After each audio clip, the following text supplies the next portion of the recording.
Hello, and welcome to another episode of Healthy Minds. I'm Julie, your host. As part of our Black Mental Health Matters series, I have a special guest joining us today. Would you like to introduce yourself?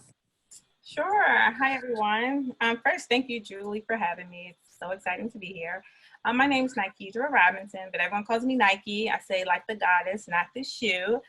For those who don't know, Nike was named after a goddess, the brand. And I'm the founder and CEO of an amazing organization called Black Girls Vote. Yay, great. So you might have guessed from that introduction that we are going to be talking about voting and voting suppression today, along with some of the history of voting laws throughout our country and what's going on a little bit currently. And stuff has evolved even in the last few weeks while we've been planning this. So hopefully we'll get a chance to dive into that. So how did you get interested in this topic and the work that you do? You know what, honestly, Julie, and I tell people all the time, if you would have told me 20 years ago that I would be working in voting and anything around voting, I would say, not wrong person. I'm going to be a marketing executive or an executive living in New York, living this fabulous life as a wife with kids and all this great stuff. But, you know, life had a different plan and God had a different plan. And I fell into politics, but everything happened so organically. And I'll start with my first job out of college. I went to school for business marketing in Maryland. I went to Frostburg State University. And upon graduation, I was looking for a job like many people. And I, was like, my quarter life crisis. What am I going to do? And at the time, there was a lot of transitioning happening in the city of Baltimore, even though at the time I resided in Baltimore County. Mayor O'Malley became Governor O'Malley because of that election. And then Council President Dixon became Mayor Dixon. And as you know, with administrations, when things change, you tend to take your staff with you. So now Governor O'Malley took his staff with him to Annapolis, and then Council President Dixon was looking to fill her administration. And so someone I knew from Frostburg shared with me an opportunity to work in the mayor's office and to do community engagement. And so my job and my role was to be in the community as a representative of the mayor and the administration to find out the needs of the community firsthand. That's going to your community association meetings, you're meeting with your the folks, you're organizing meetings with secretaries, cabinet members, and doing community walkthroughs. And it was then I realized the power of being an elected official and the power of being a mayor, particularly in a place like the city of Baltimore. As I would tell people, one day I can have a meeting in the morning. Preakness is here. I'm here with some of the wealthiest people, whether it's in the state of Maryland or outside, talking about the Preakness this weekend. But later on that evening, I'm in West Baltimore at the police district, meeting with the community leaders about crime. So all within a matter of a day. And so that was my first job. And then afterwards, I got an opportunity to work for Lieutenant Governor Brown. I left the Dixon administration after 2 years. Worked for Anthony Brown as his director of outreach, did community engagement there, then went to the state agency. I went to work in the agency, so I worked for the Department of Housing under Ray Skinner, was a special assistant to assistant secretary. All these things were happening. Life was great. And then in 2014, what we saw is that Anthony Brown did not win the election. And when Anthony Brown didn't win the election, I was a political appointee at the time. So I was at an agency. In 2015, after 6 months of working in the Hogan administration, I got called into the office one day and said, today's going to be your last day. And I remember just crying and, with any transition, you know that you can possibly lose your job. And I'm like, I've been around for 6 months. I've done a great job. They like me. And nope, it didn't happen that way. So I got let go. But ironically, prior to that, I'm in the city of Baltimore, but we saw happen in 2015 with the riots. The riots happened in April 2015. And as people were watching it all over the country, my family members were calling me and like, do you need to come out in the county and the suburbs? Because Mondawmin Mall is in walking distance of my home. And so I said, no, I'm fine. And the next day, a lot of us got out there in the community. What can we do? Can we clean up? What are we going to do? And that happened in April. I lost my job in July. And on the brinks of an election year, I thought, 2016 is going to be a big year. What can we do collectively? So I purchased a domain name, Black Girls Vote, didn't tell anyone about it. And then in August of that same year, 2015, someone got murdered directly across the street from me in Baltimore. And I said, yeah, it's time to move on Black Girls Vote, even though I thought about it. In October, I told one person about it, and she said, you got to move. And November 30th, 2015, we held a press conference at Weston High School, the oldest all-girl high school in the nation, public high school in the nation, and said, we're launching Black Girls Vote. And that's we want to change the world by getting young Black women out to vote. And I knew that everything that happened to me besides the policy, politics one way, shape, or another. So I know that was a long story, but it gave you more insight into who I am and how I got here in that story. Yeah, thank you so much for sharing. And I think it's great, even though, you know, it isn't obviously in the moment, to share when we perhaps experience these severe letdowns where we're let go from a job or fired or, you know, whatever it may be, is that it's certainly not the end of your journey. And look at what you've done since then. This is the beginning of another journey, right? Yeah, yeah. So again, Nike created Black Girls Vote. So you can check out, they have a website. Do you want to share the link for us really quick? Just is it blackgirlsvote.org?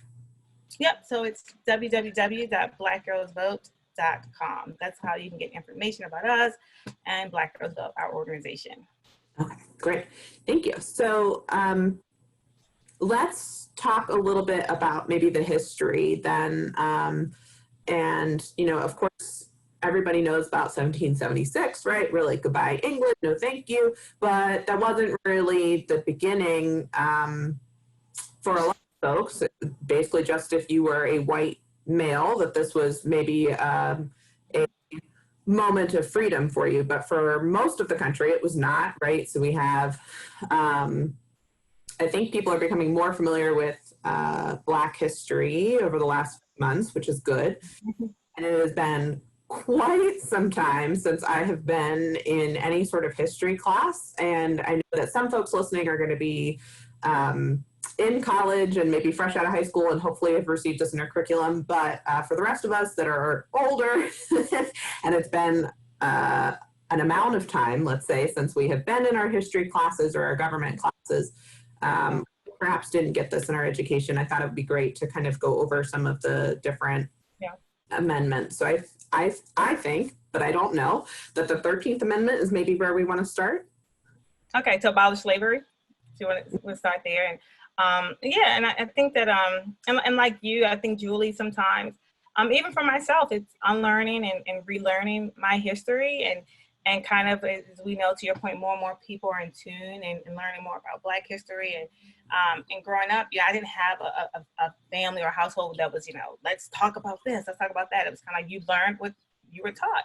And so even now, even with the, the abolishment of slavery, and we're like, this is great. And then with the 15th Amendment in 1869, getting Black people the right to vote, or, saying, okay, men, you can vote. And so for us, it looked like progress. And, as we're out to vote and, the ability to vote, depending on where you were located, that was critical in our history. But, as we saw what happened over time, and even when we talk about like the 19th Amendment, which we're celebrating now, is the women's right to vote. And so in 1920, and what we saw when Black men were given their right to vote with the 15th Amendment, it didn't necessarily make everyone happy, right? That didn't mean white women could vote. It didn't mean that Black women could vote. And so what we saw with the women's suffrage and now is that women got together, whether that was Elizabeth Stanton and, and saying, hey, we want to get together, and Susan B. Anthony, and, we're going to start a movement. And that's for white women to get our right to vote. And sometimes even now, learning the history, it becomes more and more controversial because, there's record and saying that, my right to vote is more important than a Black person's right to vote. I'd rather vote. And, it was in a little bit more disparaging terms than that. But, as Black women will participate in the suffrage tomorrow, August 16th, when we talk about when it was ratified. Wait, you may have to edit this because I said tomorrow and you're not going to air this tomorrow, right? So I'll rewind that back. You're going to have to edit it. Okay. And so when we talk about, women's right to vote, and, here in 1920, we're celebrating 100 years. August 16th makes 100 years.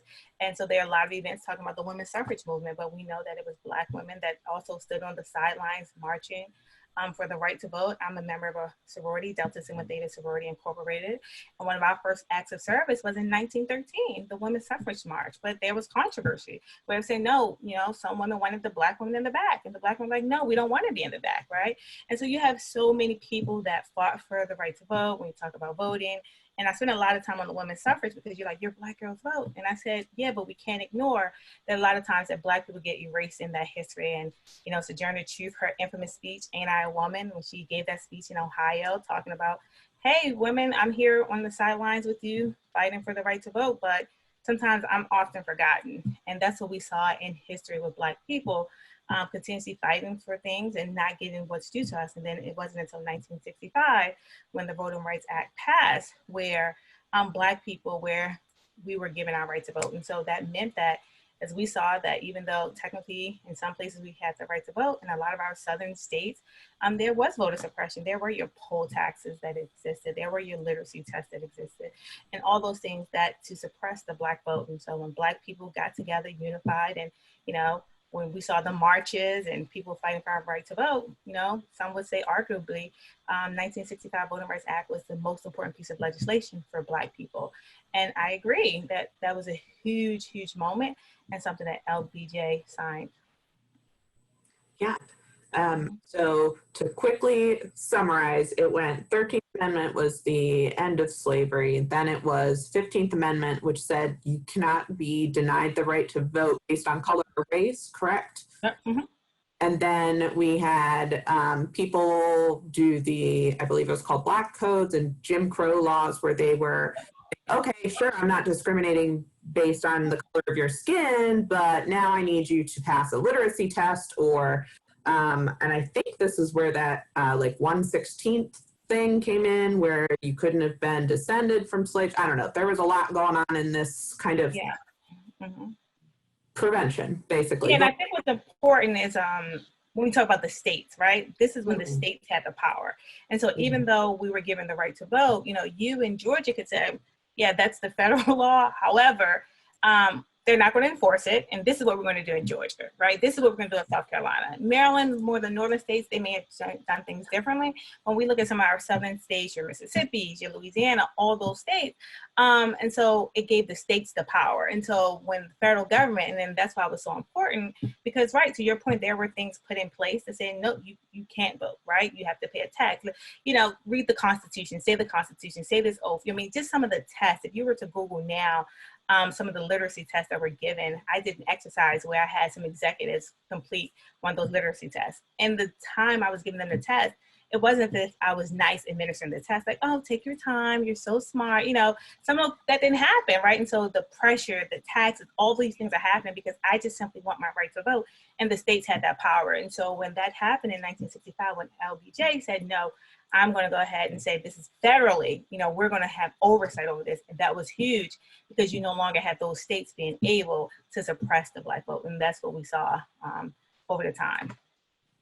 Okay, thank you. I think it's important that we highlight it wasn't that there wasn't technically the ability to vote, but it was certainly suppressed, especially by southern states, which likes to pretend it is not a southern state, but it is. Yeah, I know. People are like, well, we're really north. No, I'm sorry, you're still below the Mason-Dixon line. Yeah, absolutely. Yeah. So, and I believe, and again, it's been so much time since I've taken any sort of history class or government class, and I have not been as vigilant in the policy and politics as I should have been, right? I do as much research as I should do before I go out to vote in local, regional, state, et cetera. But I think in 2013, didn't the Voting Rights Act get overturned, or part of it got overturned? Yep. So you're talking about the Shelby versus Holder case, right? And which was huge. And that's when the Supreme Court, because what we saw up until 1965, we saw a lot of discrimination taking place, discrimination to keep Black voters away from the polls. And so what happened, and we saw this big case that came up and saying that, Shelby versus Holder, meaning Holder, the Attorney General for the country, is that you no longer have that in certain states. So you can no longer hold the states responsible for what happened in 1965 or prior to 1965. That it's a new day. Things have changed. We're no longer living in this racist community and or society. So you don't have to worry about discrimination. You don't have to worry about voter suppression, those tactics that happened prior to 1965. All that is done away with. We're just this happy kumbaya country, state, and community. And then so that's when it was overturned by the Supreme Court. And so what that caused is that there was no longer federal protection. And what was so critical in 1965, because then it reversed going back until prior to 1965 when it gave the states the power. And so when you give the states the power with no federal oversight, then that's when you start to see a lot of the tactics, a lot of the voter suppression, a lot of things taking place. And of course, people are going to say it's not voter suppression, right? But historically, when we look at some of the things that are happening in modern day, it's quick to say it's another way of voter suppression. Yeah, so let's bring it to the modern times, right? So we talked about 2013 with this overrule Shelby versus Holder. And then now, I know Kentucky was just in the news recently, many of its polling places. Is that correct? Yeah, so what we're seeing now is that in this election particularly, right, and in this time, is that there's so much happening, unprecedented that's happening, and there's so many fights and things that are happening in an election year, right? With so much happening in an election year, each state is going to try to determine, you know, what's right, what's quote unquote right, and ultimately it's all about controlling the power, right? With power. And I know we're going to talk a little about gerrymandering a little bit later, but ultimately different people in different states want power. And so what you'll see across the country are different states enacting laws that will benefit, and some will say benefit, and some on the other contrary would say this isn't benefiting our community. But by giving each state the ability to enact their own laws, what you'll see some people who agree and some people don't agree. And so you'll see in Georgia, you'll see in, like for instance, when we talk about Wisconsin, when we talk about what happened with COVID, 19 and right, COVID-19 is happening. We are saying that nope, there is no vote by mail, and that's why vote by mail is such a big deal right now when it comes to voting. We are saying that even in the height of it, that we're asking you to come to vote. You know, standing in long lines, quote unquote, socially distance. How are we enforcing that? We're not giving PPEs, and then you saw the long lines. You saw people out there primarily in a lot of places. Some would say disenfranchised, poor African Americans in line waiting and subjecting themselves to the virus. And historically, Black people, it means a lot. I would say for my grandmother, my aunts who were part of the civil rights movement, they do not want to stay home, right? This mean is so symbolic to them. They know what it was like. They were born prior to that. And so for their right to vote means so much to them. So for them to have to jeopardize your health and democracy, that was a big deal. And we saw those long lines, and you're starting to see now with the election, each state has the right to determine what their state will do, right? In the state of Maryland, for the primary, our ballots got mailed to us for the primary automatically. However, for the general election, the governor made a decision, said, no, I'm not going to mail ballots. I'm going to mail absentee ballot applications. So you must complete the application, return the application, and then once you return the application for the ballot will be sent to you. You complete the ballot, and then you return your ballot if you choose to do it by mail. And then there will also be voting centers available as well. And so that has caused a lot of confusion with a lot of voters. In some cases, in a lot of states, you're going to see that as well. A lot of confusion because things that happen in the primary election is not happening in the general election. And then with the whole uproar about the mail, right? The United States Postal Service, what's happening now. Typically, you would get your mail every day. Some folks aren't getting mail maybe twice, 3 times a week, and the systems have slowed down. My mom's a postal worker, and just seeing how that's extremely stressful, and that's impacted even mentally, right? And when you think about mental health and the stress that these postal workers are enduring because people aren't getting their mail, you talk about prescriptions, people are not getting their prescriptions, some people are not getting their monies, their bills, and so all of that is taxing on them physically, mentally, and emotionally. And so that's a greater thing that's happened when we talk about voting and the stress and each state giving their right to vote. And ultimately, people want to protect their power, right? People want to protect their power. And so the decisions that are being made by those elected officials who ultimately want to protect their power. That was a little long, but sorry. No, don't apologize. So I just want to highlight this because it's so important. You will not automatically get a ballot if you're waiting for one. So the primaries, it was sent to us. That was fabulous. Don't know why they're not doing that now. You have to go request it. You have to. And with the Postal Service being slowed down, you need to submit it like 2 weeks in advance, I would say, prior to the polling day. Yep, and when you say request it, so the State Board of Elections will send you the application automatically. If you are registered in the state of Maryland to vote, they will send you the application. So you don't have to go online, and they'll also send a self-addressed, a stamp postage envelope. So you don't have to pay for postage to send it back. However, to your point, Julie, it will take longer. And what does that process look like? So what we're recommending, and a lot of the grassroots organizations who are on the ground are recommending, complete the application as soon as you get it.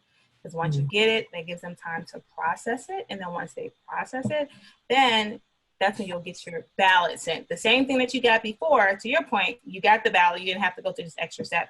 So it is a part, as I talked about our history, right? Sometimes learn and unlearn. And so here you have to unlearn the process that we taught to you in the primary because it's an extra step.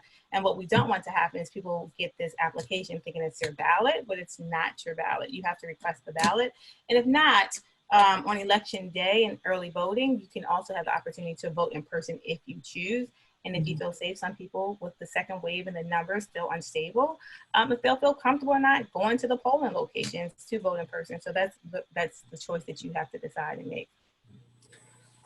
Something else to consider is if you get your ballot and it's, you know, within the 2-week frame that people are saying to give at least 2 weeks for the postal service, you can drop it off on the day of. So absolutely. There are a lot of ways to make sure that your voice is heard. It's so important, especially in this election.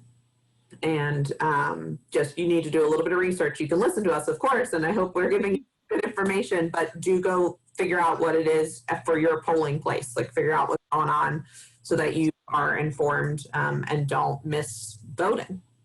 Yeah, and like you're right, because there will be the boxes that we saw in the primary election. They were really nicely designed, and they had like the state flag, said drop your ballot here. And so you do have the option, and what we're recommending is put it in those boxes, because you can drive to that box and drop it off, and that does not have to go through the United States Postal Service. That will go directly to the State Board of Elections, in which they have someone monitoring it and protecting it. And so with that being said, to alleviate that transition time. And again, once you get it, please drop it off. They have not disclosed the locations yet. They're still looking for locations. What we're also doing is we're helping to recruit poll workers, as we know that there's a shortage in poll workers, because typically with poll workers, they tend to be your more seasoned folks. They tend to be, you know, folks who are retired, your grandparents. It's something for them to do. They can make over $160 a day. It's a long day, but you get paid to be a poll worker. However, you know, more seasoned people are opting to stay home, understandably, because the virus. And so there's a shortage of poll workers in the state of Maryland. So there's an active campaign to recruit them. Black Girls Vote partner with Power to the Polls to be a partner to help recruit poll workers. So if you're interested in being a poll worker, visit our website, blackgirlsvote.com. We have a link there, Power to the Polls. And so again, sign up to be a poll worker. You can make money that day. It's a long day, however, you get paid to do it. And it's a way to give back to your community, to promote democracy. Yeah, I love that. A couple of my friends have done that. We're in our 30s, so it's not just older folks. You know, it is a good way to make fast.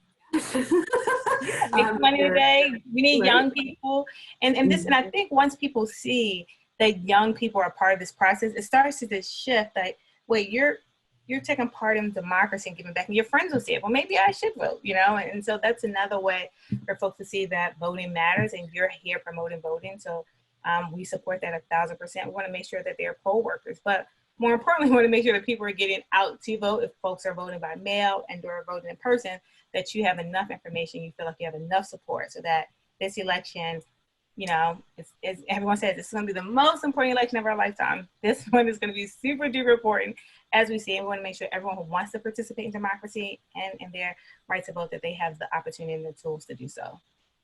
Yeah, this is like my 4th election that I think is the most important election. Oh, every election is. Don't worry.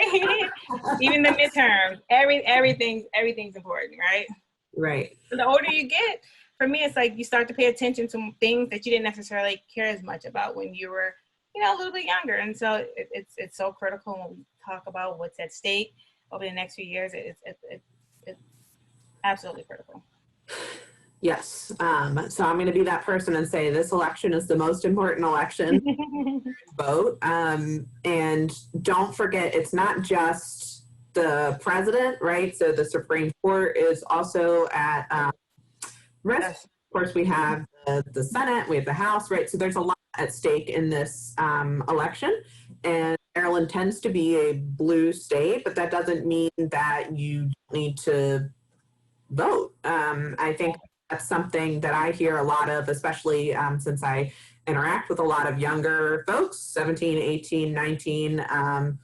20, whatever. They feel very left out, or like their vote doesn't matter. You say to people that say it's just one vote, or, you know, my voice doesn't matter, Maryland's blue, whatever, you know, what to them?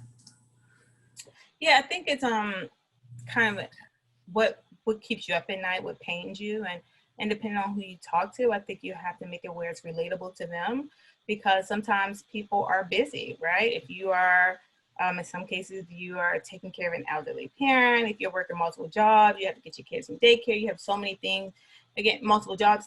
I'm not gonna say the last thing on your mind, voting is not as much of a priority as it is putting food on the table, right? And so what we have to do is talk about the policy and how everything that you do is tied to policy one way, shape, or another. And even if we talk about COVID-19 and the response, whether, you know, in some cases, you know, Andrew Yang was fighting for on his platform universal basic income. What does that look like? And so, you know, that $1,200 stimulus check, it could have been $2,000, or it could have been, you know, $500, right? And so whatever that looks like, it lets you know that those lawmakers who are in place, those are the ones who made that decision on how much you should get, whether it's the additional $600 a week, now that's gone down to $400 a week. Those are lawmakers who put those things in place that impact your day-to-day life, right? When it talks about education, when it talks about food insecurities and SNAP benefits, all those things, healthcare, it impacts you. And so sometimes we do look at it from the lens, because we saw what happened in 2016 when it comes to the popular vote versus the electoral vote. And folks do become discouraged, but ultimately in saying, no, your vote matters, but more importantly, your voice matters, and you exercising your right to vote, and people seeing you doing that, it's showing that you don't know who you are influencing, right? And so for us, we have Black Girls Vote chapters in Morgan State University, North Carolina A&T, American University, Howard University's pending. But your network, especially nowadays, is so much bigger than your immediate friends in your jurisdiction. People all over the country, your friends, however you met them on social media, whatever the case may be, they are seeing you. And you could be motivating someone in Pennsylvania, Detroit, Wisconsin, you know, North Carolina, Houston, Dallas, Texas, those states that are ultimately going to decide, you know, who the next president will be, because of, as we know, the Electoral College. But then also we have to look at the Senate, right? And so when we look at what's happening in our country, you know, voting down the ballot is so important, because people think you just think the president, but no, you have to look at, you know, those local elections that matter, and that's where you start to see a lot of the direct impact. And that's when my streets get clean, you know, when will the trash man comes, police patrol, when you talk about defunding the police, which is such a huge topic, that's based locally. And here in Maryland in November, we will decide the mayor of Baltimore, right? That's voting down the ballot from the president down to your local elections, and those things impact you. And so what we try to do is just try to make it relative so people understand why it matters, but then also educate them whenever we can. And then we talk about those races when we talk about Baltimore County executive. That last race with Johnny O and who he competed with, the name escapes me at the moment, not Delaney. Okay, but it was so close, less than 100 votes. Less than 100 votes decided who that county executive will be. And the mayor in Baltimore, between the primary elections, roughly 3,000 votes. And so when you say that it doesn't matter, a lot of us, you have more than 3,000 followers on social media. If all of you and your friends got together, you guys could have changed the outcome of this election. You know, things like that, those people make it like, you know what, maybe my 1-2 votes and my influence also matters. Yeah, thank you for pointing out that it's not just, you know, our Maryland bubble or Anne Arundel County bubble or Baltimore City bubble, that we all know people on social media, hopefully outside of social media too, but we're interacting with them more on social media today, perhaps before. And so don't forget that you are influencing, as you said, others in other states, in hotter spots, etc. Yeah, and even if it's not social media, do a phone tree or pick up your text message to your friend. For those who went to college, your network is beyond, most of the time, the folks in your state where you reside. And so just having those conversations about it, and that's where impact comes. And again, that's influence as well. Yeah. So let's talk about gerrymandering a little bit, since we talked about electoral college versus the popular vote. So I'll let you talk. You tell us. Yeah, so I think we talk about gerrymandering, and even with anything, it's all about control, right? And so in gerrymandering, you know, historically, as we look at, you know, how the states are broken out their districts, and it's based on the map. And so for every 10 years, we have our census, and we're in the midst of our census now. Typically it's due in April because of COVID-19. That's been extended, but what you're able to do, you're able to see where the folks are, right? And so does that mean based on the population size on which we're able to account for, how many representatives will you get in your state? How many will you get? And so when you start to look at, you have gerrymandering, you look at based on party gerrymandering, and that's, some would say in the two-party system, Republican, Democrats, but then you also by race, Black, white, Hispanic, Latino. And so there are different ways of gerrymandering. And it's ultimately to control and to maintain and/or keep control. And so you have incidents where in Maryland, if you look at our fourth or third congressional district, and how it touches like Annapolis and then Baltimore, and then it's kind of like, but those maps are drawn a certain way, right? And so how they're drawn is based on how the elected officials wanted it to be, because you can control, I'd rather this seat be a Democratic seat versus a Republican seat, or based on the population, because we know how they're going to vote. And ultimately, this is how we're going to be able to influence policy. And so what we've seen a lot of that based off the census, and you'll see a lot of gerrymandering, a lot of, and Supreme Court ultimately a lot of times said, we can't prove that it's based on race. We can't prove that it's based on party lines. So therefore giving it to the states to fight. And so when it goes to the states to determine, you have to look at who's been appointed. Are they Republicans, Democrats? And most people are biased. And so it's really hard with, in Maryland, it was recommended, and sometimes let's form a commission based on to alleviate all of the discrepancies about, this is based on party and this is based on race. But a commission, it's hard to find individuals who are independent, who aren't tied or have interests that are unbiased. And so that's why we deal with gerrymandering. It's all about redistricting and keep inserting people out to vote so that you can maintain the power. And so that's a huge thing that we're seeing across the country with gerrymandering. But, I don't see anything that will stop it. It's just making sure that you are activating your party or your people to stand up against it and/or to vote and complete the census. Yes. So I was going to make sure that you've completed the census if you haven't already. It's really easy. I was surprised how fast it went. You don't even have to handwrite anything and mail it anywhere. You do it all online, right? Yep, you can do it all online. Completing the census. And it's about the resources that are coming back to, your community, and representation. We hear this all the time, representation matters, but, in a country, based on population, population size has gone down. So you guys don't need as many folks in Congress, because, you went from a population of X amount of million to now it's decreased by, let's say, hypothetically, 1 million people. You don't need an extra representative. However, in Pennsylvania, we've seen that, the population has grown. They need more representation. And so that all comes down to policy when it comes to legislation and the votes that you get to enact. That's national policy that impacts the resources that come back directly to your community, in your state, your hometown. Yeah. And as a psych professor, I just want to point out that everyone has bias. You can't escape it. No, you can't. Yeah. Even if you think you're not, I'm biased. Yeah. Right. That's true. 100%. 100%. Biases, I'm sure you do as well. They're not necessarily really big ones, but they pop up and you're like, oh, hold on, wait a second. Oh yeah, 1,000%. Yeah. And then and as a psych professor, the census data is really important to help us understand our psych research as well, to extrapolate to the general public. So if for nothing else, do it for, I'm just kidding, but really do it. Find a reason that it makes sense for you, but do it. The census, get out there to vote. Yeah. And, when you consider that the census is happening during this year with all the voting, that they're eventually probably going to redraw some of these lines. Yeah, redistricting, right? Redistricting is huge, right? And it's based on the population. And if they can't count you, and if you're not accounted for, it's pretty much saying that you're not there. You don't exist. But when we look up and seeing things being taken away, it's like, no, you have to speak up. And sometimes people are afraid, I don't know, the government knows my information and things like that. They can find you if they want to find you, right? And so I do think that it's so important that people understand the importance of the census and what comes back to your community. And if you want to improve your overall community, sometimes people don't care, but like you said, it's really, really quick, it's really, really fast. And overall, it helps put people in place that will ultimately ideally support us in our communities. Yeah, hopefully. Hopefully, right? Depends on who we get in office and who you Right. support, which policies, which representative you support. And I think that's a challenge sometimes because people expect that everything's going to change overnight with an elected official, or this person's supposed to do that.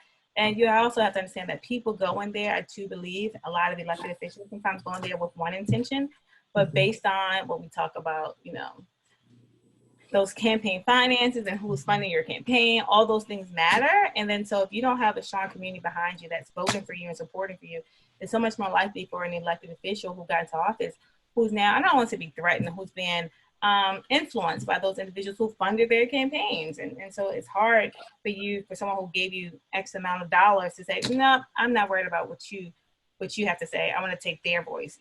Their voice matters more. And so that's a fine line that our politicians have to balance sometimes. And sometimes some will say it's on the right side of history, some will say it's not. And that's why it's so important that not only are we voting, but we're looking at the policies that they're enacting and that we're supporting them, not just on election day. You know, showing up to those community meetings or the hearing things online, get their newsletter, so you can find out what those folks are doing. And in some cases, if they're not doing what you expected them to do, it takes calling them out. And then that's when you'll begin to see direct impact on the policies, right? And things that are happening that you want it, and you begin to see the fruits of your labor by voting. If you start paying attention, you start asking them, you start inquiring, calling their offices, and a reminder that these elected officials work for you. And I think that's so critical in this day and age. I think so many folks are intimidated by voting or policy and things like that, and don't think they have access to these people and politicians, but you absolutely do. I email form letters, but I email my representatives at least once a month on things that I want to make sure that they're supporting. And these are really easy things to do. They're pre-populated. The form letters, type in your address, and you just click a button, and it goes to whatever your 3 people that it needs to notify. So I know that I'm not sure how much I helped, but I helped with an upcoming 988 number, the mental health crisis line, and some other local mental health advocacy things. Yeah. And so you can sign up for these newsletters from your representatives and various organizations, of course, that are, so for instance, the American Foundation for Suicide Prevention that I sit on the board for, I get an email that's like, hey, we need your support because here in Maryland, they're doing this thing. So you're like, oh, okay. And it takes me 30 seconds to click through and, you know, send it off. And this is another way that you can continue to show up. Like you said, it's not just the primary day. It's not just the election day. It's also these little things reminding folks that, you know, hey, you're in office because I voted for you, or I didn't vote for you and I don't like you. I want you still work for me, right? Right. Hopefully, right? Hopefully we'll see more folks out there doing what we're asking them to, right? So if I elect somebody, it's because I hope that they will follow through on their campaign promises, but it's not always as easy as that. No, absolutely, Julie. And I think that's why it's so critical in your example when you said you write your legislator, right? You email them and you can do it. It's really, really quick. That it's so important that we stay engaged and seeing what they're doing once we send them to office, whether that's locally, state, or federally, and wherever we send them, they're there to represent us. They work for us. And ultimately, when you look at these elected officials, I think majority of them go into office with the intent to do right. However, you know, it's really, really hard when they're influenced by these individuals who fund their campaigns, right? Campaign finance is so real. It's so critical because it's hard for, you know, Julie's complaining, and I say usually we know that you vote, but, you know, let's say Julie's husband, John, doesn't vote, right? And so different people aren't voting. And then we look and see that these people are funding my campaign. These people are pouring into me. They believe in me. And so when you look at it, it's not that Julie, John doesn't matter. However, I want to stay in office. I want to maintain my role in office. I love being here. And so when we look at budgets, right? And if you have this pot of money, it's $1 billion. And of course, there's millions of dollars in federal government, billions, trillions. However, just a quick example, if this $1 billion that we have to work with, right? And saying for someone like you, Julie, I know you're passionate about mental health, as am I. I had a parent Nike, grew up in a household where mental health was a big deal. My father's bipolar, schizophrenic. So we have, on one end, we have this legislator saying, I want this $1 billion, even though all of it may not go towards mental health, majority of it, I think it's so important that goes to mental health services and resources. And, me, Nike, I support that. I believe that. However, there can be someone else that's, Jamie, who's from a rural town and country, and she believes in, protecting farming. And there's nothing wrong with Jamie because she's had an impact. Her business or her farm has been impacted by, what's happening. And that $1 billion pot, she thinks the majority of that should go towards farming and resources for farmers. And it's not that Jamie's wrong. It's not that Nike's wrong. It's based on our experiences and our truth and what's happening in our lives that we find that's more important. And so what you have is you have these elected officials who have to make these decisions. So I want to make sure Nike, who voted for, Representative whoever, that you got my vote. When you stood there and you campaigned that I'm going to make sure that more money is going to go towards mental health services. So now I look you up and I look at the roll call and voting records and say, oh no, you supported that. And you didn't flip-flop on me and supported Jamie and her farm and something you may not have campaigned on or gave more resources because maybe in some cases Jamie may be tied to a large corporation or something, or different corporations that fund campaigns. So it's about holding our elected officials accountable and based on what they campaign on, because people make promises. We want to make sure you keep your promises. And based on my community where I live, this is what impacts me. And this could improve my quality of life. And that's ultimately what it's about. Who's going to make your life better? And that's what elected officials are there to do from a local standpoint, state, as well as federal. And it's such a careful balancing act for them. And I know that there's been recent talk about looking harder at where the finances are coming from for elected. Yeah, that's a whole nother battle. Yeah, and putting limits on it. And it's hard and challenging because what we know, I can open up 10 businesses and my business can only give X amount, right? So and ultimately it's about who do we, and I think what we tell people as well, another way to empower people, say no matter how much money LeBron James have, Oprah Winfrey have, Jeff Bezos, all these people with money, on election day, they can only vote one time. They only have one vote. Now, can they take their money to influence others to vote? Absolutely. But can they only vote one time? Yes, and so can you, right? So it doesn't matter. And so that's a part of how do we make sure that you feel in some cases this is a time where you are equal to them when it comes to your ability to act and vote in that one act, that one vote. Yeah, voting is a great equalizer, I think. Great equalizer. Yeah. So we've briefly touched on the mental health aspect of voting. And I'll just quickly share, when I vote, I feel very proud of myself. I don't know why, but it gives me a good sense of accomplishment. I feel like I am not only looking out for myself, but for my fellow Americans or Anne Arundel County residents or Maryland residents. But I think it's a little bit more complicated than just feeling a little bit of pride. But I figured I'd be upfront about how I feel on voting day. Yeah, everyone's different, right? Everyone's so different. It depends. And some people, like, you feel like it's become like a routine. Studies show once you begin to vote early, you'll more likely do it again and again and again. And it becomes a part of your DNA. And that's something we're passionate about with Black Girls Vote, is getting people out to start voting early. And if you vote early, you vote often. It becomes a part of, who you are, your DNA. And that's so critical.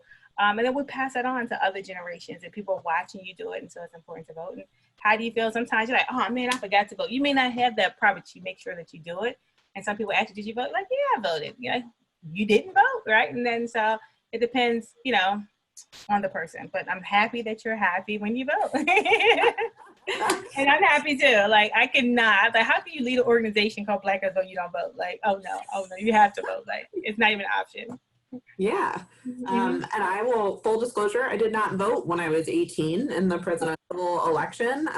It would have required absentee voting because I was away at college and I missed the deadline and all this kind of stuff.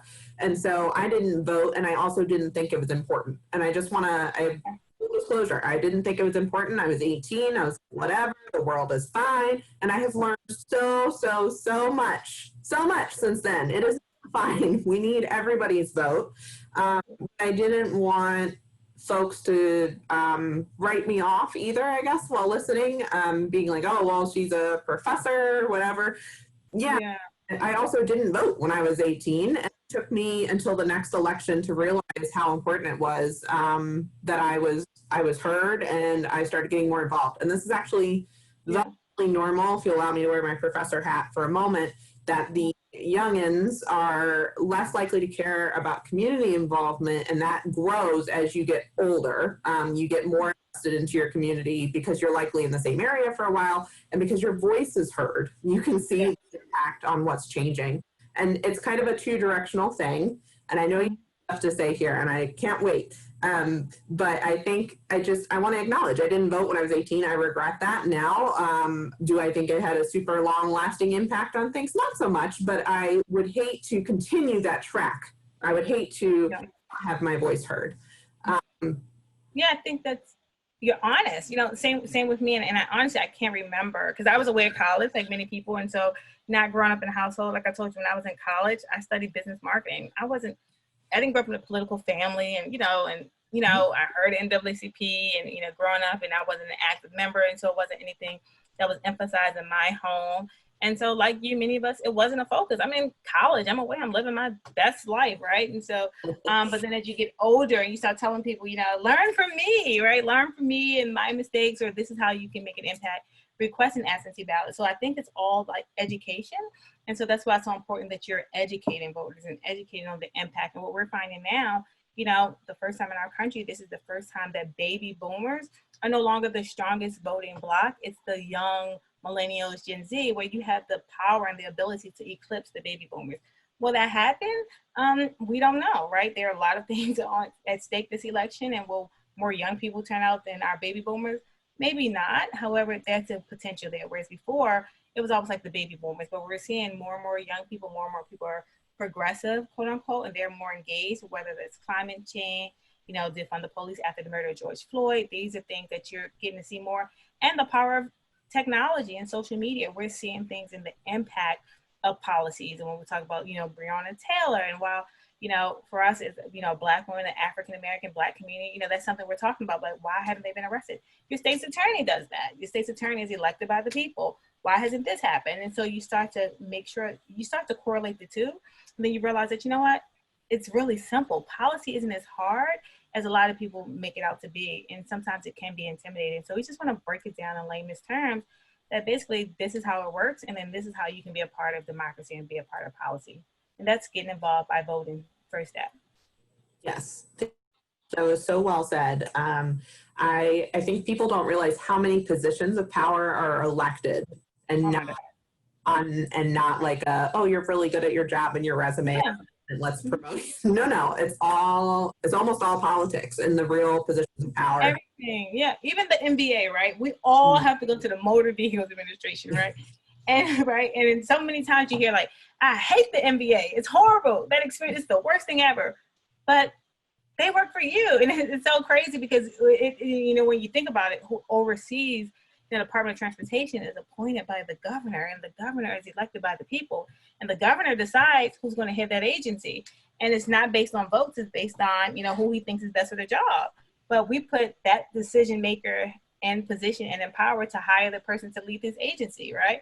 And so ultimately they work for you, but we don't look at it that way. It's almost like we take it. It's almost like sometimes people say with politicians, almost like sometimes being in an abusive relationship, right? You keep going back and then you don't change, right? And so it's almost like, no, people have been in office and you could change them.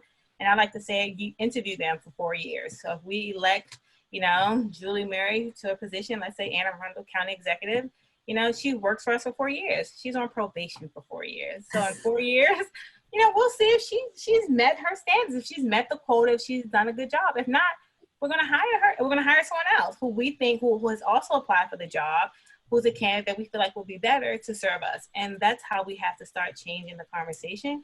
Understand that these elected officials work for us. And that has not always been taught to us. And so now, again, we're just learning things a little bit differently. Yeah, and I also grew up in a household where we actually didn't talk about politics as a rule. Like nothing to be controversial was ever spoken about. It wasn't until I was in my mid-20s that I even felt comfortable talking to my grandparents about politics. And that's really strange to me, and I still feel weird about it. Yeah. And I think it just depends on kind of the culture you're brought up into and things like that. But what is different is that the internet is out there. And I know I'm going to date myself here, but I didn't have access to Facebook. I didn't have access to all sorts of like free forums and things when I was 18, which is why I didn't know, right? I didn't know any better because my family was like, oh gosh, we don't talk about politics or religion because we are this religion. And, you know, it was just swept under the rug. And I think a lot of people have experienced that too. Oh, no, I was just going to say, so, you know, everybody that's taboo. medication. Yeah. Even with mental health, right? And it's so interesting because growing up in a household where mental health existed, where there was an issue, I didn't talk about it. Like all throughout high school, my friends didn't know. It wasn't until years later I was having a conversation with a really close friend, and we were like, "Wait, you were going through that in high school? You were going through this?" Like I was going through something similar, but we didn't talk about it, right? And so now when we talk about therapy, right, and resources for therapy, that's something that, you know, I think is so critical in our communities when we're dealing with trauma. And, you know, me talking about being in a city like Baltimore, where on average over 300 murders happen, that's traumatizing, not only for people who live there, for the generation, young kids, things that they've had to experience. And so we need to make sure there are resources, right? Mental resources that are put in place for our communities. But these aren't things that at one time we didn't necessarily talk about. Therapy was something like only crazy people go to therapy. No. I believe everyone could go to therapy, right? Everyone has something that they're dealing with. And so I think, to your point, things that we weren't talking about before, now we can talk about them. We're much more comfortable talking about them. It's so much more accessible. And then everything that we talk about and that impacts us is tied to policy, it's tied to resources, it's tied to government, everything is. So our job is to educate people on those resources and making sure that you know how you can get more things for you by advocating for them, advocating for these things that will improve your life. So no, I totally get it. Yeah. So do your research and vote, darn it. We need the younger folks to weigh in. Like you said, the older population is getting older. We've seen what the older population has done with our country. And I think that we have a lot of young, promising folks out there, whatever side of the debate that you are on personally, but we have a lot of people that have more clarity about their purpose, if that makes sense. So we are able to do more of the resume checking and see more about them to their detriment and to their benefit. And so it requires you to do the education. I know it kind of sucks. There are websites and things out there to help you look like, you know, if I want to vote for person A or person B, and it's something what they're for and against, you can check that out. Make sure that the website is reputable, of course, and just do your due diligence there. You need to wrap up. Sorry, did you want to say something? No, I totally agree. And I think more importantly, it's not about the party, right? And I think so many times you try to get boxed into like this party. It's really about party. It's about policy, pardon me. And so for me, even with Black Girls Vote, we're nonpartisan. We have women in there who are more conservative and more liberal. And it's all about, you know, particularly what are the things that you're passionate about, right? And how do we make sure that no matter if there's a Democrat in office, a Republican, an independent, whoever's in office, that your voice is still heard and your voice still matters, because no matter what, your vote matters, your voice matters because they work for you. And so I think that's something that we have to emphasize much more of, and that there are policies that, you know, a Republican could introduce that could improve my life and advance me the same way a Democrat could. And so I think we get so caught up in the party, sometimes we miss the messaging, we miss the policy sometimes, but look at the policy and you're absolutely right. Like, just look, study it as much as you can. And sometimes it's a lot. It can be overwhelming, but it's okay to just take a minute to look, you know, do some research on them. Yeah. So I just want to, just because I love this analogy that we've been using, you know, if we're hiring these folks in a normal job, we would not hire them and leave them alone for 4 years. That's absurd. Like, we're not going to check in for a performance review after 4 years. So think of it like you can maybe not micromanage your elected officials, but you can check in and see what they're up to periodically. And, you know, it's up to you and how much bandwidth you have available, but don't just one and done it, right? So make sure that you're checking back in more than every 4 years or so, our elected officials. You're absolutely right. No, you're right. It's like a performance review. So you know what? I think we should have a meeting, right? And that meeting could be a town hall meeting, right? And even in this election, you see that so many people from like national, you'll see that, you know, in the middle of the response of COVID, they haven't even been back to their jurisdiction. You know, they're in DC, but they haven't been back home. It's like, wait, we need to call you back home because we sent you there. Don't forget what we, the people, need to hear from you, you know, the constituents in which you represent. And so many times we can't lose sight on that they work for us. Email them, call their offices. A lot of people have community engagement, constituent services, all those outreach offices. And so, and once you build a relationship with them, it's so critical, it's so vital. And as we know, the squeaky wheel gets the oil. So call them. Let's make sure that your representatives or their staff know you, and you'll begin to see the wonders of how that relationship matters. We know that things are based on relationships, and, you know, fight for what you believe in. Yeah. So we're going to wrap up, although I would love to talk to you all day. It's election season, Julie. I don't have all day. It's so busy, but it's been good. It's so great. This has been so good. I'm so grateful. Thank you very much for joining. I always end my episodes with a self-care send-off where my guest likes to challenge or encourage or gently remind folks to practice something of self-care. So what would you like to share with our audience? This is definitely, and I'm talking to myself as well, for the overly ambitious, the overachievers, those who, you know, it's almost like you gotta do. Be kind to yourself, right? Be kind to yourself and be kind to your process. Now, what does that look like? I don't know what it looks like for you, but some of the things that I do and recommend is, one, make sure you have a village and people who are supporting you and pouring into you. Also speak those positive words to yourself, like, I am great, I am amazing, I am, the I am factor. That means you're putting things into the universe. And then also taking time to just woosah, right? Self-care Sundays for me are great. It's a must. Whatever that looks like for you, be kind to yourself and be kind to your process. Wise words. So thank you again so much for joining us, Nike. We really appreciate your insight. You can look at the show notes for how you can connect with her further if you would like to in our organization. And so thank you all so much for tuning in. We are wishing you good mental health.